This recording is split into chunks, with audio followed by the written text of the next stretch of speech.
Salam, hörmətli abituriyentlər. Sənayenin digər sahələri və kənd təsərrüfatı haqqında danışacağıq. Metallurgiya sahəsi haqqında ilk öncə danışaq. Bu sahədə kapitalist münasibətlər 19-cu əsrin ortalarında yaranır. 1855-də Gədəbəy mis əritmə zavodunu inşa edir yerli sahibkarlar. 1865-də Siemens qardaşları bu zavodu satın alır və Almaniyadan gətirilən texnologiyalarla təchiz eləyir. Və Rusiyadan böyük mis əritmə zavodu idi bu. 1883-də Qalakənddə mis əritmə və mis saflaşdırma zavodu inşa edilir. Rusiyada saf mis əldə edən ilk zavod idi. Siemens qardaşları eyni zamanda Gədəbəy ilə Qalakəndi birləşdirən dar xətli dəmir yolu da çəkmişdi. Bu logistikanı asanlaşdırırdı, yəni daşıma işlərini. İpəkçilik Cənubi Qafqazda ipək emalı sənayesinin mərkəzi Nuxa idi, Şəki idi. 1861-ci ildə Şəkidə Rus kapitalistləri tərəfindən böyük ipək fabriki açılmışdı. Fabrik buxar mühərrikləri ilə təchiz edilmişdi.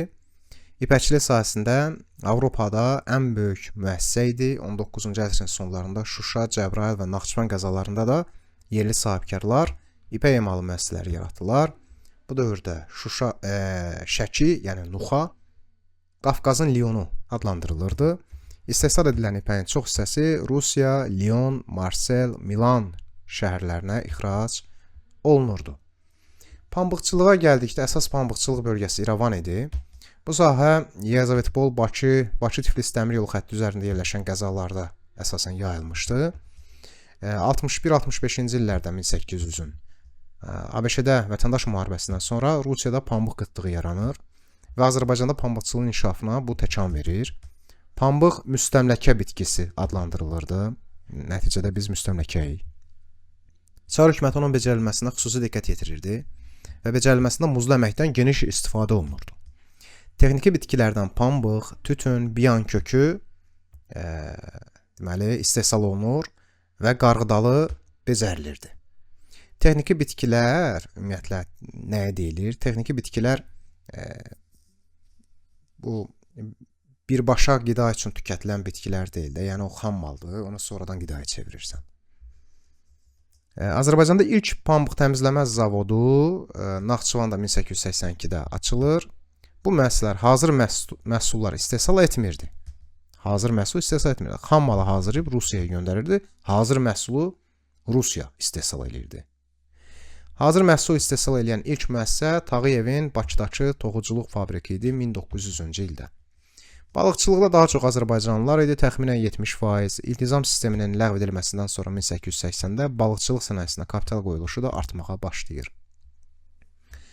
Tütün 19-un ortalarında genişlənər tütünçülük, Osmanlıdan gətirilən növlərə xüsusi diqqət yetirilirdi. Plantasiyaların çoxu Zaqatala, Şəki, Qubada idi. Xaricdən gətirilən tütünün üzərinə yüksək gömrük qoyulduğu üçün o sahə Azərbaycanda inkişaf edirdi. Yerli xam mal əsaslanan ilk tütün fabriki Şəkidə açılmışdı. Ən iri tütün fabrikləri isə Bakı şəhərində yerləşirdi. Şərabçılıq və bağçılıq, üzümçülük 20-ci əsrdə üzümçülük sənaye bağçılığının əsas sahələrindən biri olur. Bu şərab istehsal edən müəssisələrin yaranması və inkişafına səbəb olur. Şərab məhsullarına Rusiyada tələbat artmışdı. Ona görə Azərbaycanda da müəssisələrin yaranmasına səbəb olur.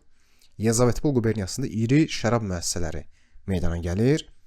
Bağçılıq üzrə ixtisaslaşan əsas bölgələrimiz Naxçıvan, Quba, Göyçay və Zaqatala idi. Kənd təsərrüfatına nəhayət gəldik. 19-cu əsrin ikinci yarısında Şimali Azərbaycanda iqtisadiyyatın əsasını elə kənd təsərrüfatı təşkil edirdi. Əsasən kəndlərin məşğuliyyəti əkinçilik və maldarlıq idi. Maldarlıqda köçmə yaylaq maldarlığı əsas yer tuturdu. Bizim maldarlar zərif yunlu qoyun cinsləri saxlayırlar, çünki onun yununa tələbat var idi. Qarabağ atları bütün dünyada həmişə kimi məşhurdur. Əkinə yararlı torpaqların çoxunda taxıl becərilirdi. Əsas taxılçılıq mərkəzi Yelizavetpol idi. Lənkəran və Şəkidə çəltik, yəni düyü becərilirdi. Bu dövrdə dəmir yolu və şosse yollarının çəkilməsi kənd təsərrüfatı məhsullarının ixracatının artmasına müsbət təsir edir. Texniki bitkilərin qeyd etdiyimiz kimi sənaye üçün xam mal olan və birbaşa qida üçün yox, yalnız emal edildikdən sonra qidaya çevrilən bitkilər. Texnik bitkilərin becərilməsi kənd təsərrüfatında yeni istehsal sahəsi idi. Nəqliyyat, rabitə və digər sahələr, Bakı-Tiflis dəmir yolu, Bakı-Tiflis və Qaradəniz sahələri Batum dəmir yolu ilə birləşdirdi 1883. Biləcəri Dərbənd, Petrovsk, Mahaçqala dəmir yolu 1900-cü ildə çəkildi. Bununla Cənubi Qafqaz Ümumrusiya dəmir yollarına qoşuldu. Bakı birbaşa Ümumrusiya bazarına qoşuldu. Dəmir yollarından kənarda qalan Nuxa, yəni Şəki, Şamaxı, Şuşa ticarət əhəmiyyətini bir qədər itirdi, bir qədər. Qəza mərkəzlərinə şose yolları çəkilir. Neft sənayesinin inkişafı Bakını Xəzərin ən böyük liman şəhərinə çevirir. Bakı, Tiflis, Naxçıvan, İrəvan, Gəncə arasında teleqraf xəttinin qurulması 19-cu əsrin 60-cı illəri. 19-cu əsrin 60-cı illəri. Bakıda ilk mərkəzləşdirilmiş telefon stansiyası 1886. Bu dövrdə Bakıda bank kredit müəssisələrinin sayının artması, yəni bunlar hamısı yenilikdir. 19-cu əsrin sonunda ilk dəfə Bakıda yarmarka təşkil edilir. Cənubi Qafqazda ilk birja fəaliyyətə başlayır.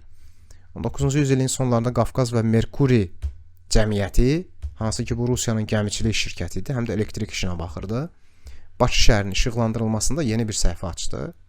Yəni daha da yaxşılaşdırdı. Bu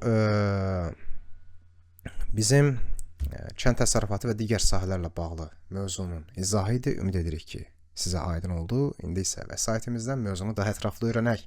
Hər birinizə uğurlar arzulayıram. Hələlik.